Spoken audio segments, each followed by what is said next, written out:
La verdad que les quiero agradecer a todos la presencia acá y a los que están online.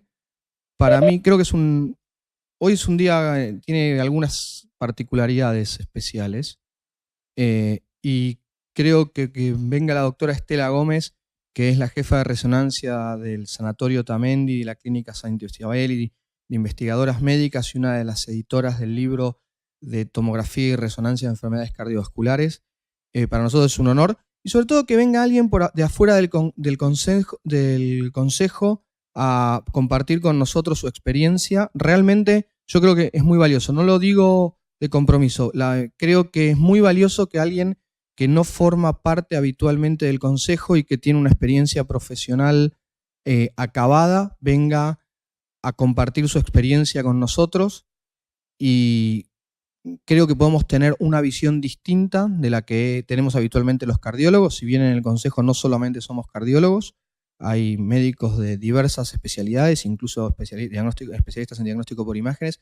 Pero la verdad, Estela, para mí es un honor. Yo te agradezco muchísimo que hayas venido y creo que es algo muy importante para nosotros. Así que el tema a mí me resulta apasionante. Creo que el valor que tiene la resonancia en el diagnóstico de la enfermedad de miembros inferiores es muy importante, y me gustaría conocer tu visión y que nos des tu experiencia, y la verdad, nuevamente, muchas gracias.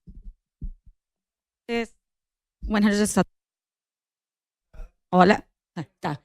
Bueno, la finalidad de la charla es describir las características técnicas de la angioresonancia de miembros inferiores para la evaluación de la arteriopatía periférica, saber qué información nos puede brindar la angioresonancia en miembros inferiores y también saber cuáles son las limitaciones y las ventajas de este método. Como pueden ver en esta imagen, la angioresonancia de miembros inferiores nos permite evaluar el árbol arterial desde toda la aorta, las arterias a nivel de la pelvis, muslos y la pierna. Y obtenemos así imágenes de todo el árbol arterial. Nos da una visión de tipo panorámica. Del punto de vista técnico, es importante saber la técnica. No en cualquier equipo de resonancia se puede hacer angio de miembros inferiores y requiere una técnica adecuada. Lo primero que tienen que saber es que se tiene que hacer un equipo de alto campo. En un resonador abierto jamás se puede hacer una angioresonancia de miembros inferiores. Lo segundo, tiene que tener un SOP adecuado de movimiento de camilla y tiene que tener la capacidad de tener secuencias volumétricas 3D con una alta resolución. Y aparte, tenemos que tener Volus Track, que es una secuencia dinámica que nos permite ver cómo va la inyección del contraste y poder disparar en el momento adecuado la angioresonancia y no tener una contaminación venosa. Y también es necesario contar con bomba inyectora de gallinio. Esto también nos permite evitar la contaminación venosa. Y además tener SOP adecuados para procesar las imágenes.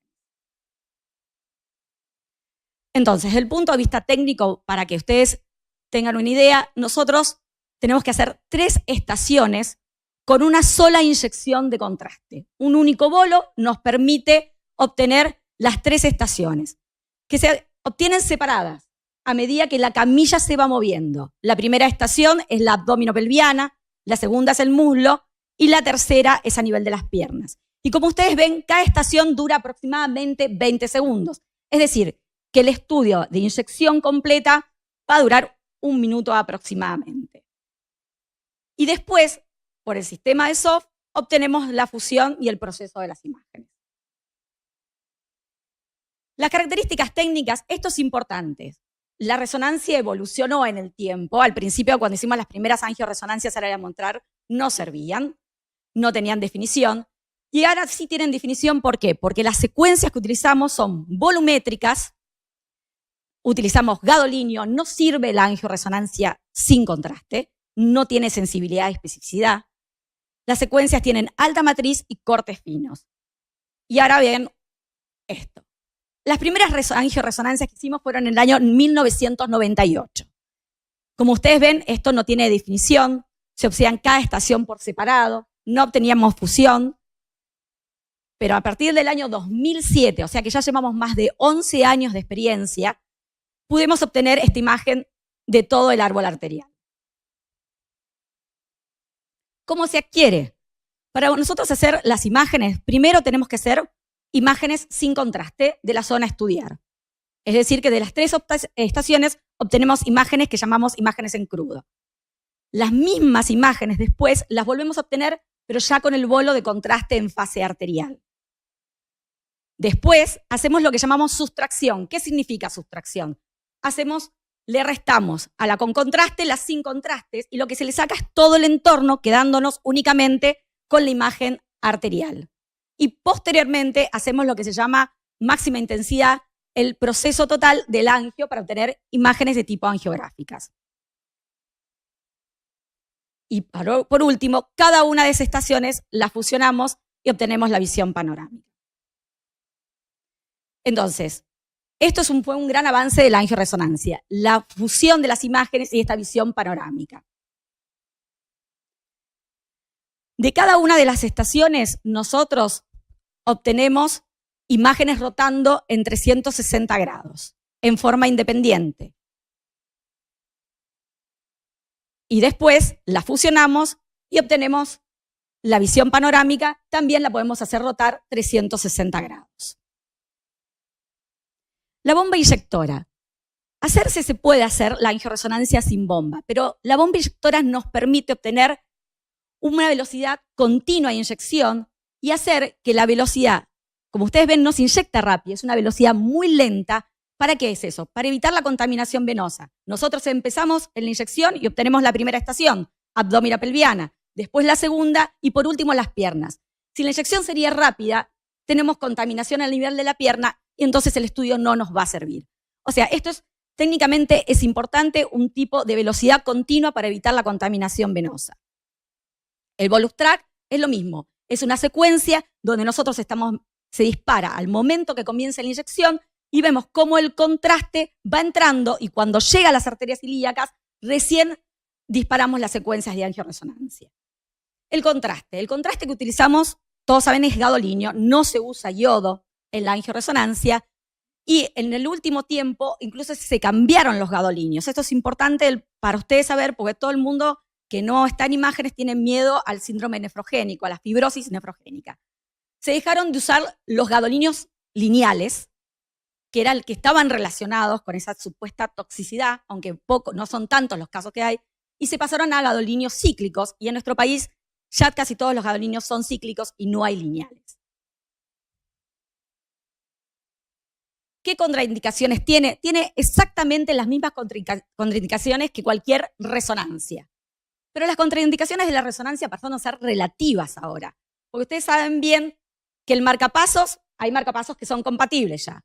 Los clips vasculares y los stent, dependen del material, pueden salir del quirófano y los podemos meter en el resonador, si son de titanio. O sea que por eso es relativo. Si no sabemos el material, sí le damos 2 meses de seguridad. Y lo que tenemos es el filtrado glomerular si tiene que ser superior a 30. Si es menor a 30, es evaluar costo-beneficio para el paciente. Porque yodo tampoco. Un filtrado menos de 60, ya ponerle yodo, también lo tenemos que evaluar. Y la claustrofobia es mínima en la angioresonancia de miembros inferiores. ¿Por qué? Porque el paciente entra al IPAN con los pies. Entonces, aparte la camisa se mueve, entra y sale, así que la sensación de claustrofobia es mínima y es muy raro que algún paciente no se la haga por claustrofobia. ¿Qué aplicaciones tiene actualmente la angioresonancia de miembros inferiores? Arteriopatía periférica, control de los bypass. En pediatría se usa mucho para evaluar las malformaciones vasculares y también para la evaluación de los tumores para ver la relación que un tumor tiene con los vasos. Hoy nos vamos a dedicar a la arteriopatía periférica y a los control de los bypass. Para la evaluación de la arteriopatía periférica, el algoritmo que nosotros usamos, que todos usan, es el primer método de screening propuesto es la ecografía Doppler. Ante las sospechas, el primer método, porque está más disponible, porque es más económico, y cuándo entonces vamos a pedir a una angioresonancia o una angioTAC. Cuando realmente se puede plantear algún tratamiento para el paciente. Esa es la indicación.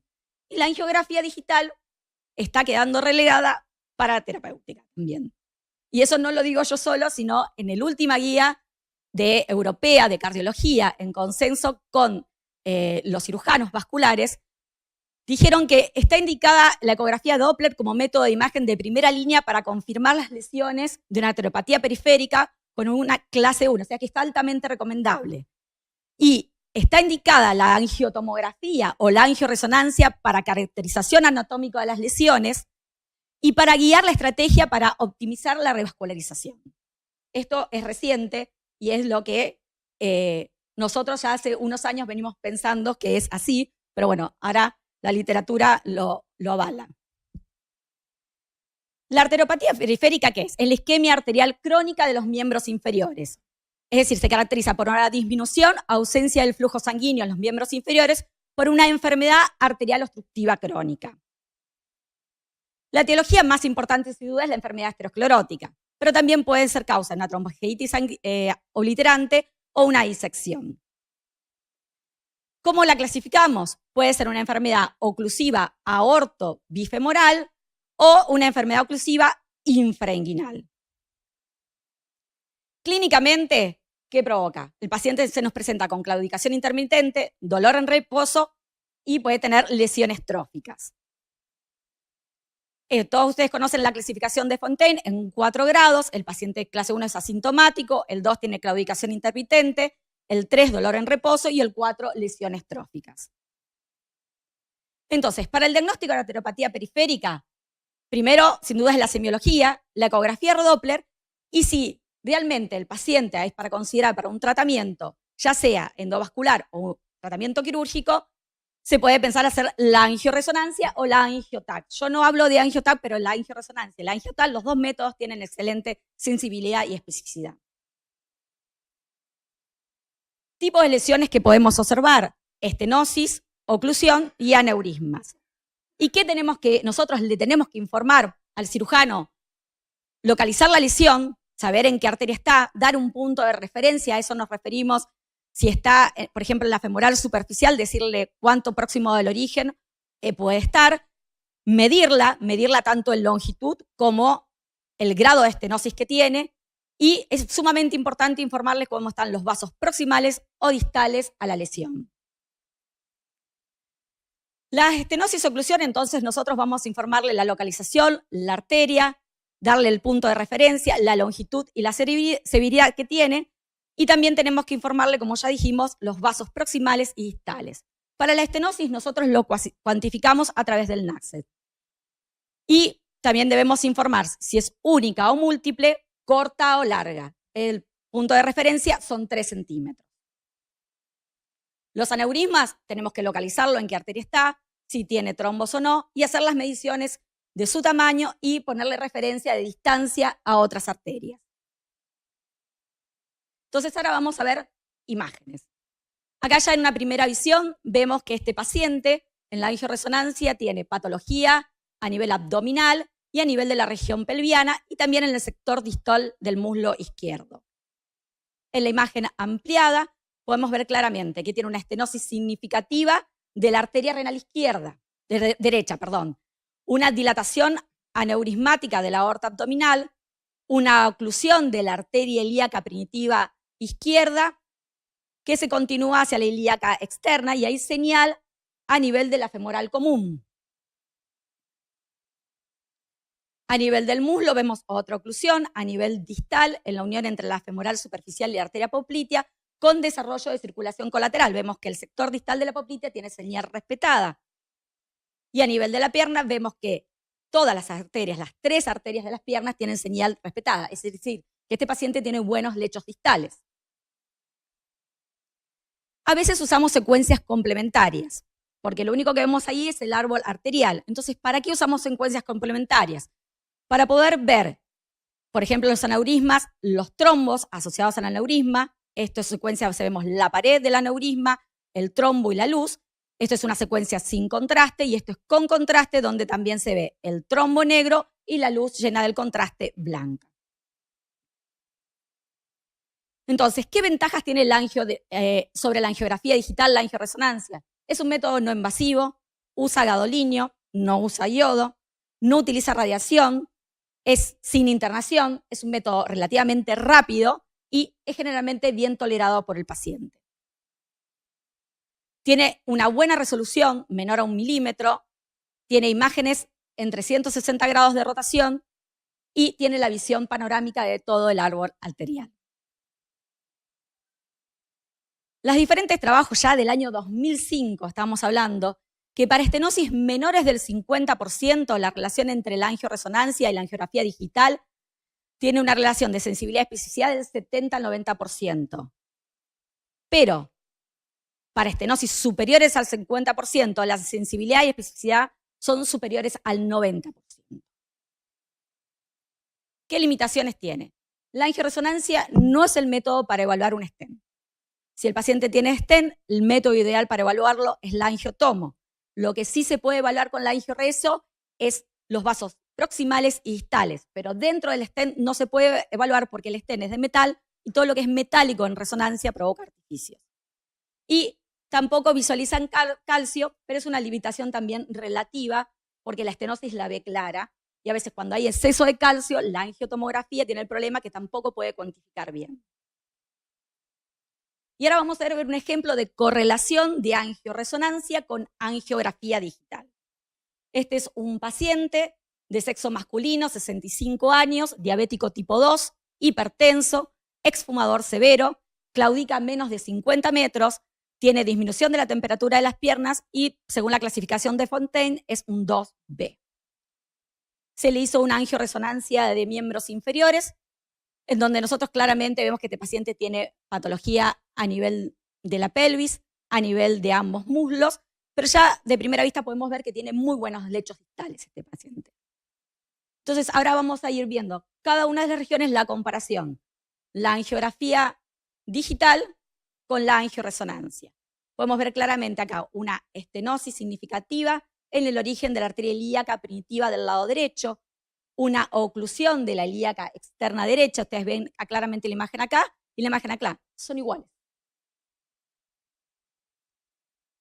En esta imagen vemos la oclusión, acá está señalada también la oclusión, y acá vemos una estenosis significativa en la arteria ilíaca externa del lado izquierdo y acá en la angiografía digital. A nivel del muslo, vemos que hay importante circulación colateral, dadas a través de las femorales profundas hacia las arterias popliteas. Acá vemos las dos femorales profundas y no se ve señal de las femorales superficial, se ve también la circulación colateral. Y a nivel de las popliteas vemos señal de las dos popliteas y vean que acá tiene una leve estenosis, la poplitea derecha y se ve la misma imagen en la angiografía digital. Y a nivel de las piernas, vean claramente acá vemos la tibial anterior, el tronco tioperonea, la tibial posterior y peronea, y acá prácticamente se ve bien una de las ramas, nada más, una de las arterias, y en la otra pierna se ve también dos arterias y en este dos arterias. Si ustedes ven, la comparación 1 a 1 es excelente.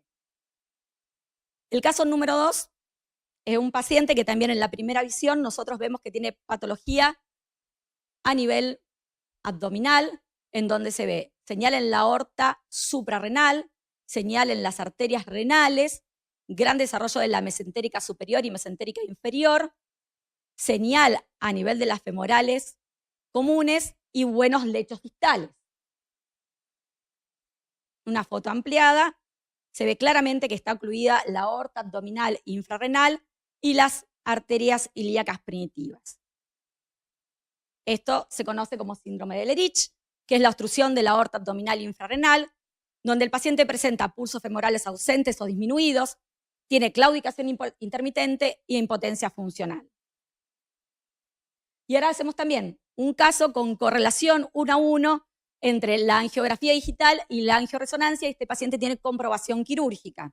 Entonces, ¿qué vemos? Se ve la aorta suprarrenal, acá vemos las renales, mesentérica superior, pero es muy dificultoso verle las femorales comunes. A la angiografía digital, cuando tiene un Lerich, le cuesta muchísimo ver los lechos distales. Es muy difícil que los vea. En cambio, la angioresonancia no tiene ese problema, y acá veamos, se hizo la evaluación del paciente pre-quirúrgico con angioresonancia, en donde se ve los lechos distales que son buenos, tenía las femorales superficiales y profundas, y a nivel distal más bien las tibiales se ven muy finitas porque tiene disminuido el flujo, pero tenían señal.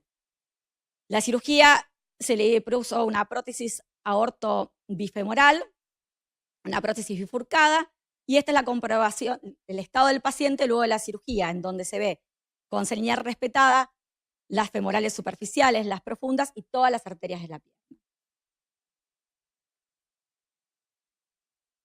Esto es otra realidad. La angioresonancia tiene mayor precisión diagnóstica que la ecografía y la angiotomografía para evaluar las arterias tibiales.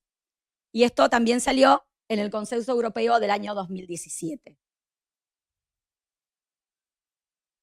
Y ahora les traje otros casos. A veces nos piden tumoraciones a nivel de los huecos popliteos y lo que evaluamos son los aneurismas de las arterias popliteas. Generalmente se presentan en forma bilateral. Y a estos pacientes sí le complementamos con secuencias convencionales de resonancia en donde se ve el trombo en el aneurisma y la presencia de la luz. Y ahora vamos a ver lo último, que son los control de bypass. Este paciente vino para controlarse un bypass femoropopliteo del lado izquierdo, en donde se ve totalmente permeable. Acá es un bypass axilofemoral. Lo que hicimos es cambiar el tipo de estudio de acuerdo a lo que teníamos que evaluar. Cambiamos las estaciones, empezamos desde la axila hacia abajo, y acá se ve el bypass permeable. Este es un control también de bypass que es muy interesante, en donde hay una prótesis bifurcada de aorta bifemoral y después bypass bilateral femoropopliteo, y vean la buena circulación que tiene el paciente después de la cirugía. Este es otro paciente que viene para controlarse un bypass y nos dice que tiene un bypass femoropopliteo del lado izquierdo. Nosotros lo único que podíamos ver era señal en la femoral profunda, una peronia, una tibial anterior, pero no veíamos, y la ventaja que podemos tener acá es que le complementamos con secuencias convencionales de resonancia post-contraste y vemos la vena y al lado el bypass tapado, el vaso ocluido al lado, o sea que comprobamos que realmente el paciente tenía el bypass tapado. Este es un paciente con una tumoración inguinal con antecedente de una angiografía digital. Tiene una imagen de tipo aneurismática a nivel de la ingle, compatible con un pseudoaneurisma. Esta es la imagen ampliada del pseudoaneurisma.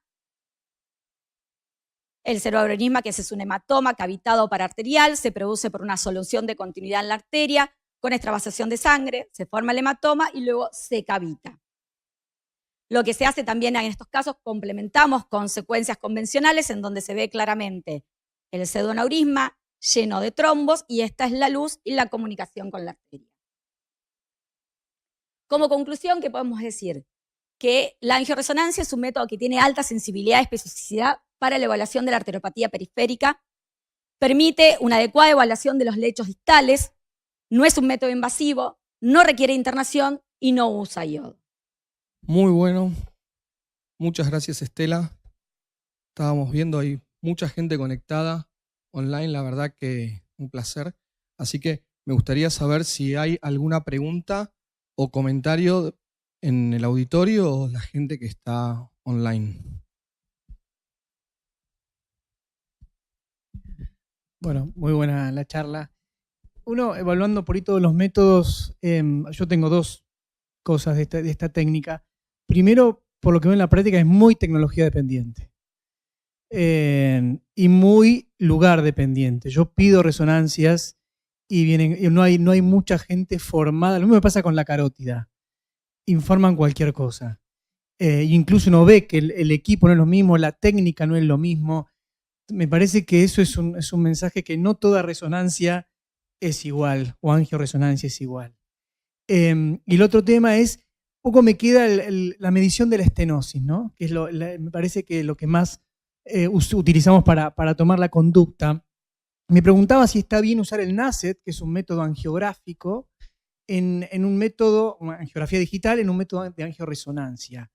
Y si hay alguna manera de medir gradientes, alguna otra medida o en eje corto, como podemos, que a veces la resonancia se sobreestima, ¿no? Tiende a sobreestimar. Exactamente. Tiende a sobreestimar, pero no tenés, el único método que podemos nosotros, gradientes, no podemos medir, porque no tenemos forma de medirlo, pero la correlación que yo tengo, o sea, independientemente de lo que le hice de la literatura, la correlación mía personal que hicimos, yo puse un solo caso, pero de angiografía al principio, cuando largamos en el 2007, que fue toda la revolución de la nueva angioresonancia, se hicieron muchos trabajos correlacionando la angiografía digital y la angioresonancia, y el método que se utilizó, se protocolizó, fue el NACET, midiendo el sitio de la estenosis y donde está la arteria, lo más normal, y la correlación fue excelente. Y es lo que la literatura también te dice. El método sí tiene ese problema, sobreestima, pero la sensibilidad y especificidad cuando es una estenosis significativa es muy alta.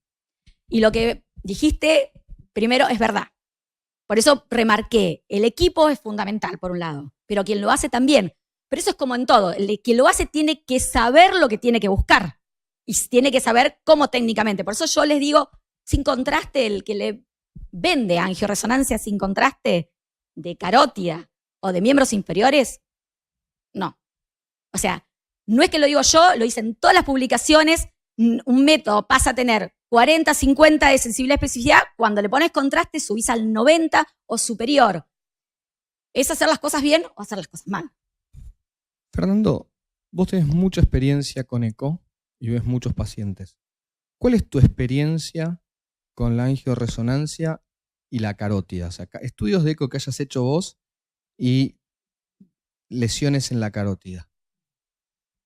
Mala, pésima. La verdad que no. Y a eso me refería, ¿no? Nosotros en realidad tenemos más experiencia en angioresonancia carotidia. ¿Te imaginas por qué te hago la pregunta, no? Sí, la verdad que confiamos más. Nosotros usamos mucho Doppler y angiotomografía en mi centro como segundo método, sobre todo en asintomáticos. Y cada vez que tengo que pedir, o por algo de insuficiencia renal, o por un tema, y pido resonancia, la verdad que es una lotería. Es la lotería porque depende del equipo, depende de quién la haga. O sea, yo en todos los centros que yo hago está prohibida hacer la angioresonancia sin contraste. Sí o sí, la pidan o no la pidan. Me piden angioresonancia de cuello y para nosotros va con contraste. Incluso la forma de informar. Algunos ponen significativa. No sé si yo no necesito que me digas, ya lo sé por Doppler, digamos. ¿Qué porcentaje? Yo necesito saber el porcentaje. El tipo de placa. Nadie informa el tipo de placa. Incluso tampoco no sé si se hace la técnica para ver la hemorragia intraplaca. Es una técnica distinta. Entonces, me parece que hay un tema como para mejorar.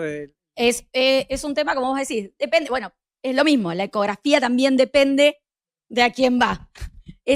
O sea, como la técnica nos da, pero depende del operador. O sea, el componente humano no lo podemos descartar. Por más que tengas el mejor equipo, a nosotros nos pasa, vos podés tener el mejor equipo, pero lo manejas mal y no sirve. No va a servir el método. Pero no significa que el método sea malo.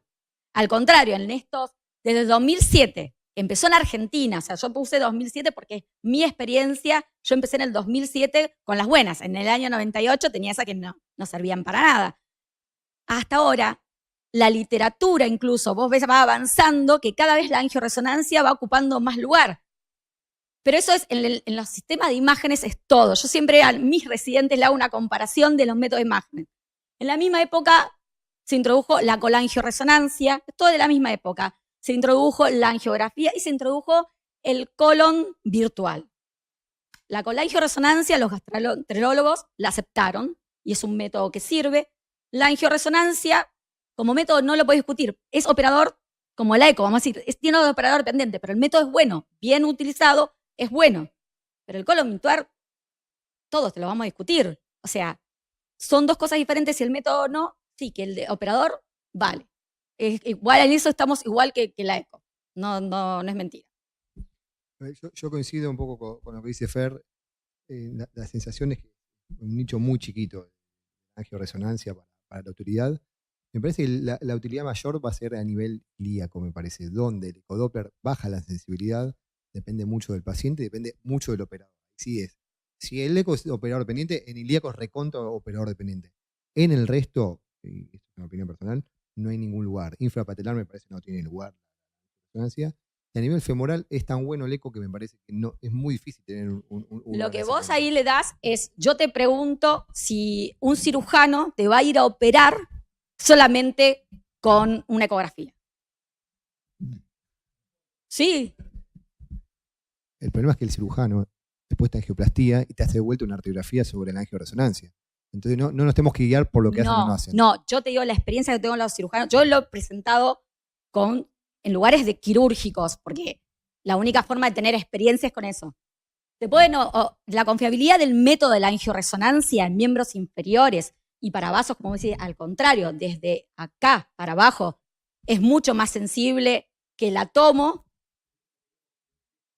No, es que no, vos tenés, el que va a ir a abrir un paciente tiene que ver, no el hemodinamista, pero el cirujano tiene que ver y no le va, o sea, es muy raro que le confíe, que el ecografista le diga. No, es que en cualquier lugar del mundo te piden eco con algo más, no vas a ir solamente con eco solo. Es así, no, pero ese es un concepto por ahí que no tenés que transmitir. En carótidas, sí, un buen eco no es necesario. Para un cirujano no es necesario por ahí confirmar con otro método si está bien hecho el ecodoppler. Para una femoral superficial severa, la angioplastía puede ser suficiente con la ecografía. No es necesario pero por ahí el que va a confirmar con otro. angioplastía, es distinto, angioplastía, él va a ir a hemodinamia. Entonces no tiene, perfecto. Si le va a hacer la terapéutica que eligieron es ir a ponerle un stent, ¿para qué le vamos a hacer una resonancia? No, pero infrapatelar, si vos tenés una oclusión de 5 centímetros o que vos no le ves, eso no va a ir stent, tiene que ir a cirugía. No hay forma. O sea, el stent es para algo corto y generalmente hasta las femorales o las ilíacas es lo que yo sé. Más no. Yo creo es algo que se dijo, yo personalmente creo que el lugar de la angioresonancia es infrapatelar. O sea, cuando yo he salvado piernas de pacientes en los cuales la arteriografía no me definió un lecho factible de revascularización y creo que como yo la uso y la pido es cuando quiero ver las arterias infrapatelares. Creo que en mi práctica y como tomo las decisiones, pacientes en los cuales no tenía lechos, una angioresonancia me ha encontrado un lecho target para revascularizar, ya tanto sea para un abordaje endovascular como para un abordaje quirúrgico. Creo que ese concepto, por lo menos para mí, es importante. Mira, yo soy cirujano y, bueno, nada, no soy cómplice, pero de las fotos que están ahí, el control de los bypass, yo le pedí resonancia porque no me alcanzaba la angiografía digital y te voy a ser honesto, yo como cirujano, y no conozco a ningún cirujano que tome una decisión de operar a un enfermo con un ecodoppler que es muy valioso, pero yo necesito saber de dónde tengo que salir con el bypass y a qué lecho distal tengo que ir. Y las angioresonancias que se mostraron ahí tienen las fotos. Y también coincido con Ignacio, o sea, nosotros evitamos pero toneladas de amputaciones revascularizando infrapatelar cuando la arteriografía digital nos decía que no tenemos lechos. La resonancia son las fotos que acaba de mostrar y tenés el control posoperatorio. Entonces creo que lo acabas de ver. Adhiero lo mismo. El punto es lo infrapatelar, que creo que cuando vos no tenés lecho, es decir, nosotros del Doppler a veces tenemos las dificultades de que vemos o no vemos, pero a veces está el lecho. Y otro método no invasivo te lo muestra. Creo que ahí es donde vos lo remarcaste, la mayor sensibilidad justamente está debajo, de la rodilla para abajo, ¿no? Sí. Es así.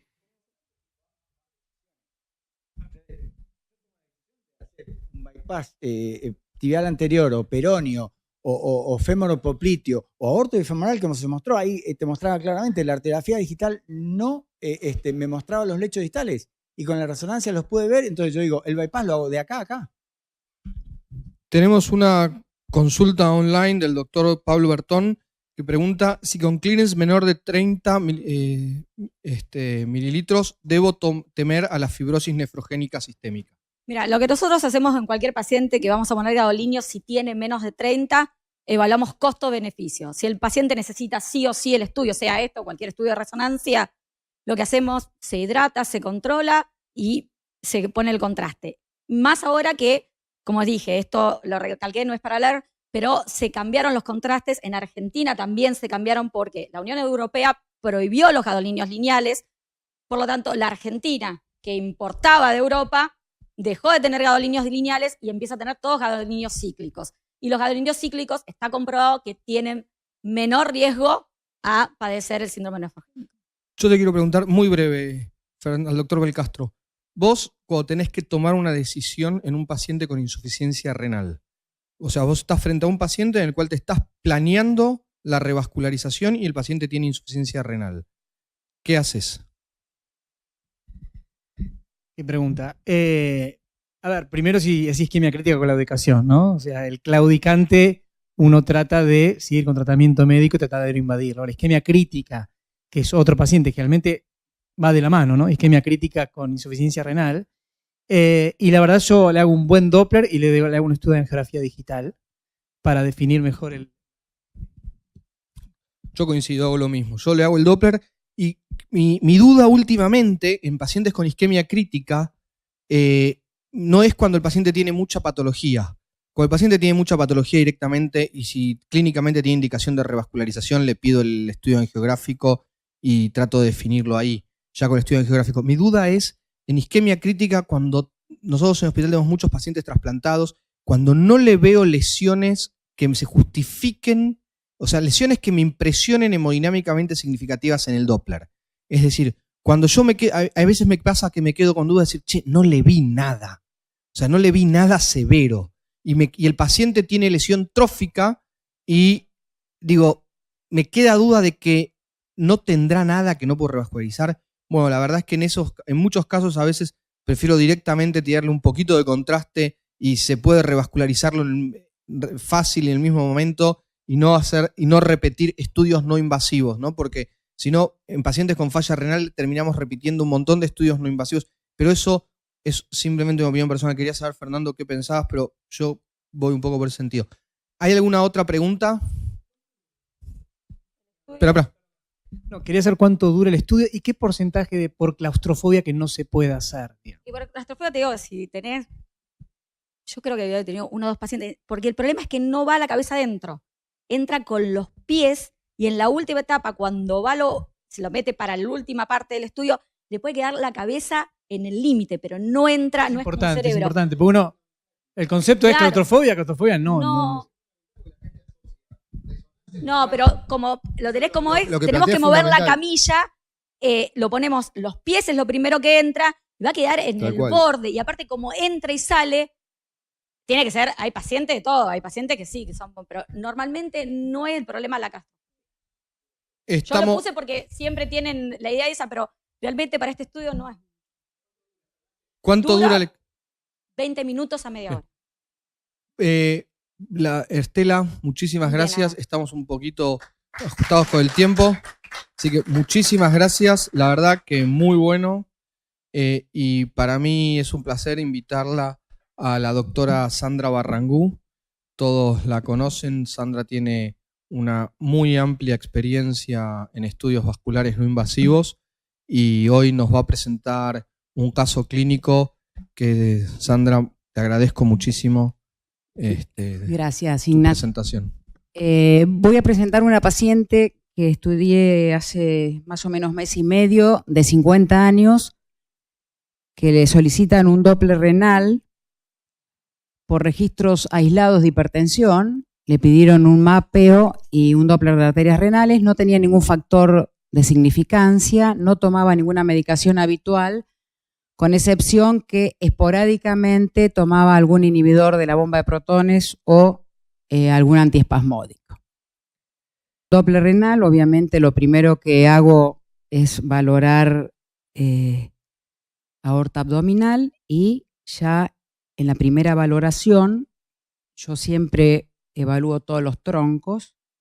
Ya me llama la atención la arteria mesentérica, ¿cierto? El tronco celíaco ya claramente tiene una aliasina ahí que llamaba la atención. El Doppler renal es un Doppler, los riñones eran normales, este es el riñón derecho, esto es el tercio medio, que es por edad, obviamente, donde uno debe pensar que si la paciente tiene una estenosis renal, debería ser por fibrodisplasia, tenía unas velocidades normales, una aceleración normal, o sea, no tenía ninguna significación, esta es la proximidad del ilio, no tenía nada que hiciera pensar que tenía una estenosis renal.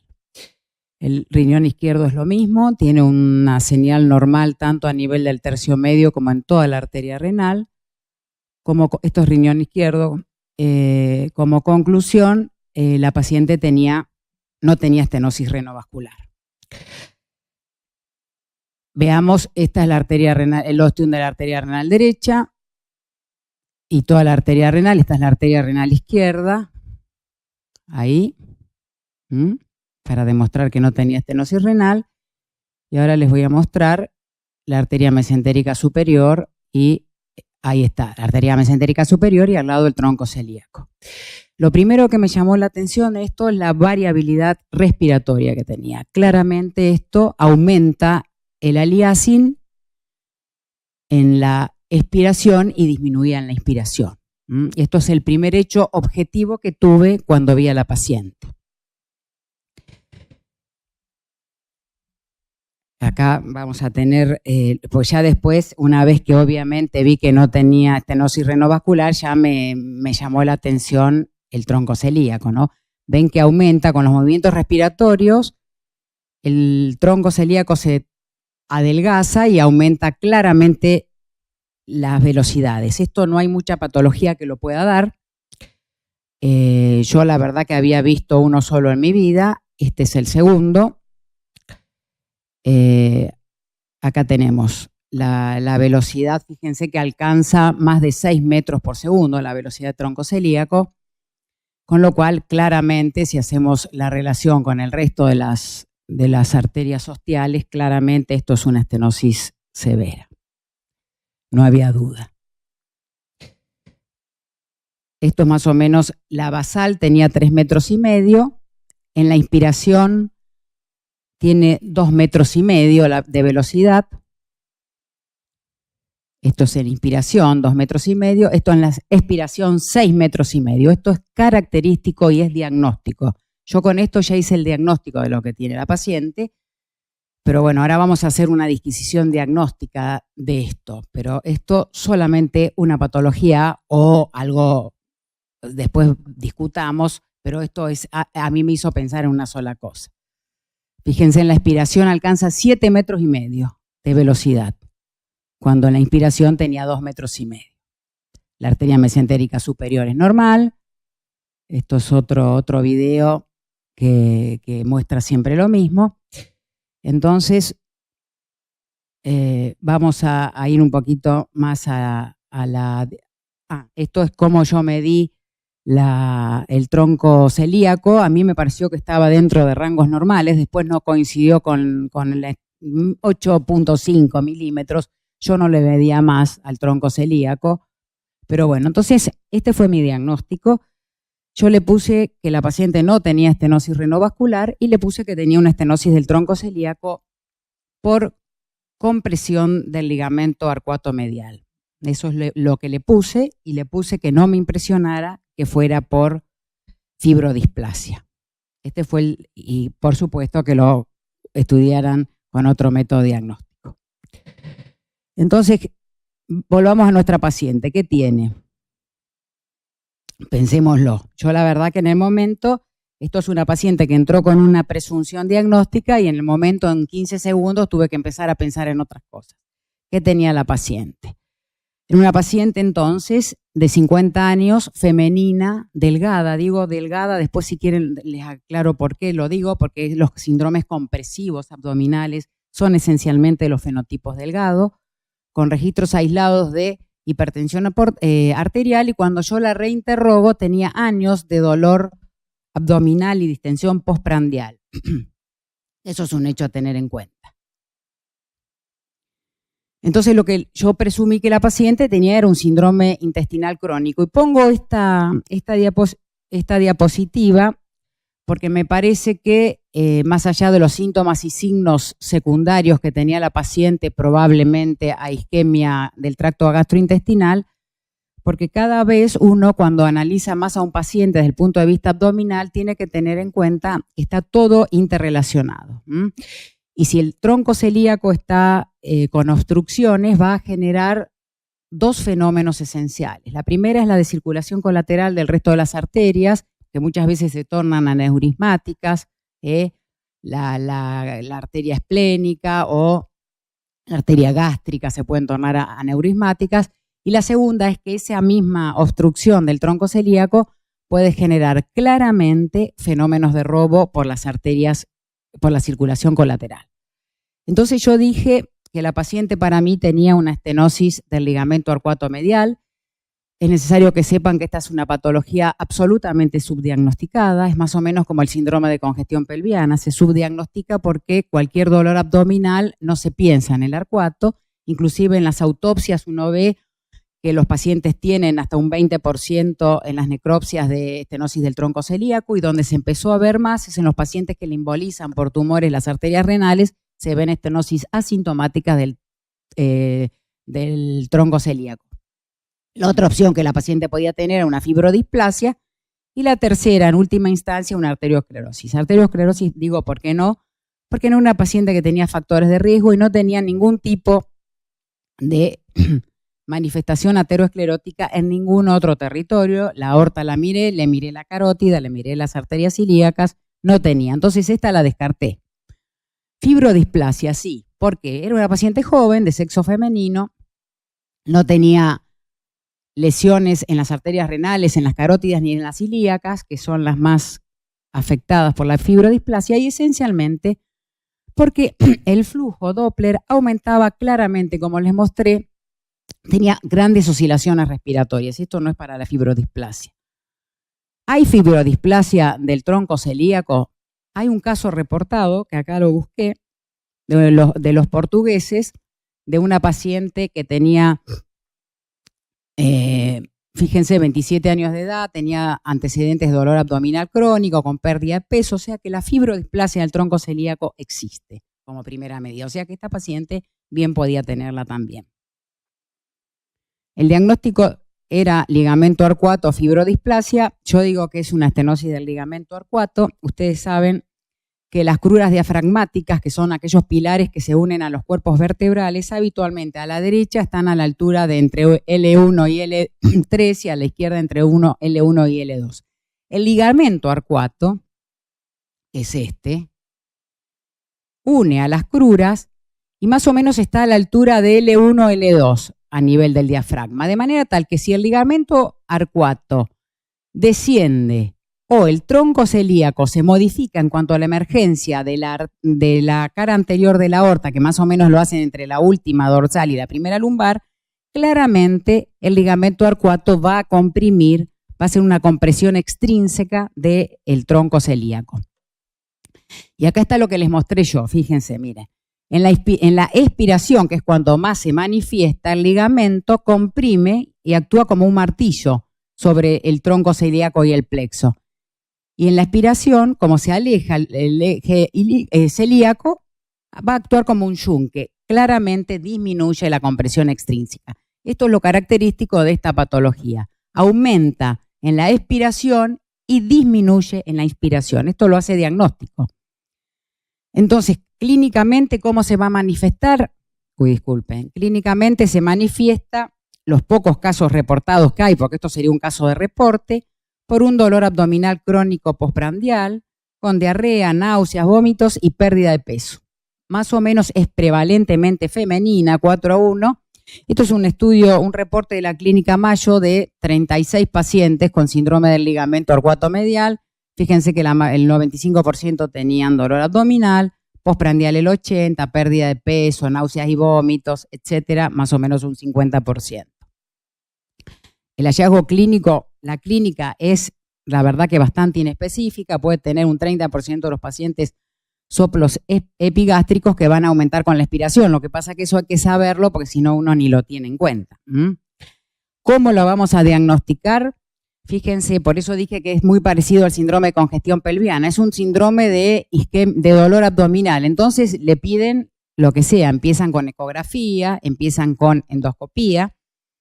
Si los hallazgos son normales, se le puede pedir un Doppler o una resonancia, una angioresonancia, que puede dar positiva para estenosis celíaca, y después vamos a ver qué se le hace. Es más discutido lo que se le hace que el diagnóstico, obviamente. Una vez que está hecho el diagnóstico, es muy fácil es muy difícil decidir qué se le va a hacer al paciente, porque esto lo confirmó la angioresonancia. Yo se la mandé le sugerí que le hicieran angioresonancia, y cuando me preguntaron dónde hacerla, le dije que se la hicieran con Tiago, el doctor Vasconcelos en Rossi, que confirmó claramente la muesca. Me dijo, me llamó por teléfono y me dijo, Sandra, a mí también me parece que esto es un síndrome del ligamento arcuato. O sea que, fíjense, la única diferencia, lo único que Tiago pone que tiene 12 milímetros, que esto no es cosa menor, el tronco celíaco. Los aneurismas de las arterias viscerales saben que por lejos es en tercer lugar es la esplénica, no es la aorta, son las ilíacas, es la esplénica. La verdad que aneurisma de tronco celíaco hay bien poco reportado. Entonces, con el diagnóstico confirmado, esta no es mi paciente, yo solamente hice un diagnóstico que no me habían pedido encima, con lo cual gran conflicto le genera el gastroenterólogo. Con el diagnóstico confirmado se debe realizar tratamiento. Los tratamientos saben que pueden ser, hoy lo que más se hace por la laparoscopía, se secciona el arcuato y si el paciente no tiene más sintomatología, se deja ahí. Ahora suele suceder que muchas veces es por la afección ganglionar que hay en el plexo celíaco, de manera tal que mucho no se soluciona seccionando el arcuato, sino que hay que alcoholizar a los ganglios del plexo. Y por último, si el paciente con esto no mejorara, algunos piensan que hay que utilizar directamente, accionar sobre el tronco celíaco, angioplastiarlo y por supuesto ponerle un stent, o si no, directamente hacer reconstrucción del tronco. El segundo elemento que me parece que hay que tener en cuenta, qué rol juega el calibre del tronco celíaco. Vamos a asumir, yo lo medí en 8 milímetros, 8.5, que tenga 12. No creo que sea un elemento para ponerse nervioso. Y el tercer elemento que yo me pregunté es si uno sigue debiendo aportar datos que no le fueron solicitados en el estudio, porque ahora la realidad es que yo me contacté nuevamente con la paciente y está el dilema que el gastroenterólogo no le quiere hacer nada y ella sigue sintomática, pero él argumenta que los síntomas no son por estenosis ilíaca del tronco. La verdad que esto fue un hallazgo, porque entró por hipertensión y salió con una estenosis del tronco celíaco.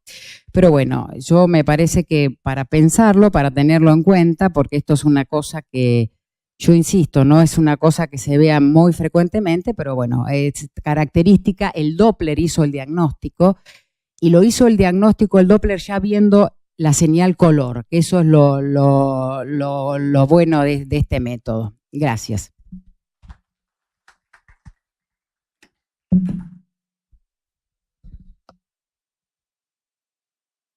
Muchas gracias, Sandra. La verdad, muy interesante porque son esas cosas que uno muchas veces nos podemos encontrar y que tal vez podemos encontrar y si los pacientes tienen clínica podríamos llegar a atribuirle. No voy a opinar sobre la conducta porque no sé, pero creo que si uno encuentra un hallazgo así hay que informarlo, ¿no? Porque si no, yo por lo menos creo eso, si encuentro algo que me llama la atención hay que informarlo, si no es como que después nos pueden acusar a nosotros de que en el estudio nos pasamos algo por alto. No sé si hay alguna pregunta en el auditorio o alguna pregunta online o algún comentario. No, un solo comentario. La verdad que es raro, digamos, realmente se dice por la circulación colateral, arcada de Riolano, Drummond, arteria de Drummond, que es raro que haya isquemia intestinal con el solo compromiso de una sola arteria, de las tres, mesentérica superior, inferior y tronco celíaco. Realmente se requieren compromiso de dos para que el intestino sufra. Eso llama la atención, por eso hay que ver bien los síntomas. Digo, podría ayudar una tomografía para ver si el intestino tiene algún signo de sufrimiento intestinal, como para ayudar a tomar la decisión, porque la verdad que cuesta en un hallazgo, digamos, donde uno empieza a interrogar en forma dirigida en cuanto a los síntomas, con el compromiso solo del tronco celíaco, que eso sea responsable. La verdad que, digamos, es como que lo veo raro. Me parece de buena práctica de tu parte haberlo informado, me parece que es muy común. La verdad que vemos todos los días estos estudios con poca indicación en hipertensos que le ponen Doppler arterias renales, una mujer de 50 años, y me parece buena práctica describir todas las arterias, el flujo de todas las arterias.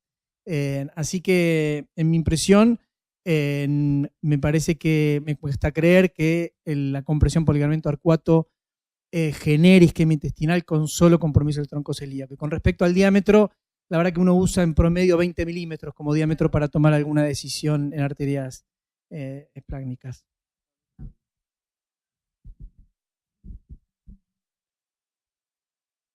¿Alguna otra pregunta o comentario?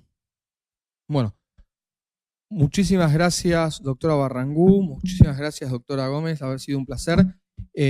Les recuerdo que en la página de YouTube de la Sociedad Argentina de Cardiología están subidas todas las actividades, no solo del Consejo de Medicina Vascular, sino hoy por hoy casi todas las actividades de la Sociedad Argentina de Cardiología.